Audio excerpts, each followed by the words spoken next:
Welcome to R5 TV news. Vemuru నియోజకవర్గం వేమూరులో తిరంగ ర్యాలీలో పాల్గొన్న రాష్ట్ర సమాచార గృహ నిర్మాణ శాఖ మంత్రి, జిల్లా ఇన్ఛార్జ్ మంత్రి కొలుసు పార్థసారథి, వేమూరు ఎమ్మెల్యే నక్క ఆనందబాబు, జిల్లా కలెక్టర్ జె వెంకటమురళి వేమూరులో ఎన్టీఆర్ పొట్టి శ్రీరాములు విగ్రహానికి పూలమాల వేసి చలివేంద్రాన్ని ప్రారంభించి స్వర్ణాంధ్ర స్వచ్ఛాంధ్ర మానవహారంలో పాల్గొన్న రాష్ట్ర సమాచార గృహ నిర్మాణ శాఖ మంత్రి, జిల్లా ఇన్ఛార్జ్ మంత్రి కొలుసు పార్థసారథి.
దారుణ చర్యలకి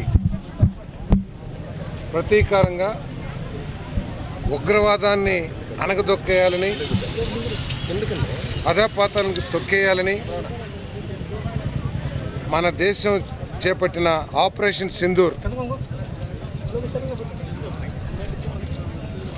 మన భారతదేశం యొక్క శక్తియుక్తులు, శక్తి పాటవాలు ఎటువంటి ఉగ్రవాద చర్యలైనా సరే, ఉగ్రవాదులైనా సరే మట్టుపెట్టగలమని మన ఆర్మ్డ్ ఫోర్సెస్ చూపించిన ధైర్య సాహసాలు చాలా ఈ దేశానికి గర్వకారణం అని చెప్పేసి మనం చేస్తాను. నేను పాకిస్తాన్ ప్రేరేపిత ఈ ఉగ్రవాద చర్యని ప్రపంచం యావత్తు మన భారతదేశానికి అండగా నిలబడి, ప్రత్యేకంగా 23 సంవత్సరాల యువకుడు మురళీ నాయక్, మరి ఆయన అమరుడు అయ్యాడు. ఆయన ఆత్మకి శాంతి పరిస్థితుల్లో కూడా సహించదు.